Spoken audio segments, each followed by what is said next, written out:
Champions ট্রফির আয়োজক হিসেবে পাকিস্তানের নাম আসার পর থেকেই ভারতীয় মিডিয়া নানাভাবে প্রোপাগান্ডা চালানোর চেষ্টা করে আসছে। পাকিস্তান থেকে এই টুর্নামেন্ট সরানোর সব রকম চেষ্টা করেও যখন ব্যর্থ ভারত, তখন টুর্নামেন্টটিকে হাইব্রিড মডেলে নেওয়ার চেষ্টা করে দেশটি। অবশেষে সেই চেষ্টায় সফল হলেও ভারতীয় মিডিয়া এরই মাঝে শুরু করেছে নতুন এক বিতর্ক। তাদের খবর অনুযায়ী চ্যাম্পিয়ন্স ট্রফির জন্য পাকিস্তানের ভেন্যু এখনও প্রস্তুত নয়, এমনকি সঠিক সময়ে স্টেডিয়াম প্রস্তুত নিয়েও সংশয় প্রকাশ করেছে ভারতীয় মিডিয়া। কিন্তু বাস্তবতা বলছে ভিন্ন কথা।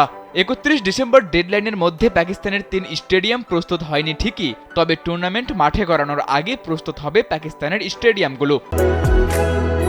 বাংলাদেশের একমাত্র multinational tiles brand RAK ceramics.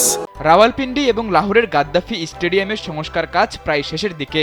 Outfield এবং গ্যালারির কাজ নিয়ে ভারতীয় মিডিয়া নানা প্রশ্ন তুললেও পাকিস্তানের গণমাধ্যমের বিভিন্ন ছবি ও ভিডিওতে দেখা গেছে কাজের অগ্রগতি।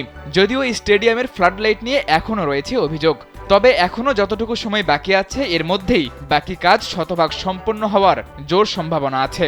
জানা গেছে আগামী ১২ ফেব্রুয়ারির মধ্যে আইসিসির কাছে মাঠ বুঝিয়ে দিতে হবে পাকিস্তানকে।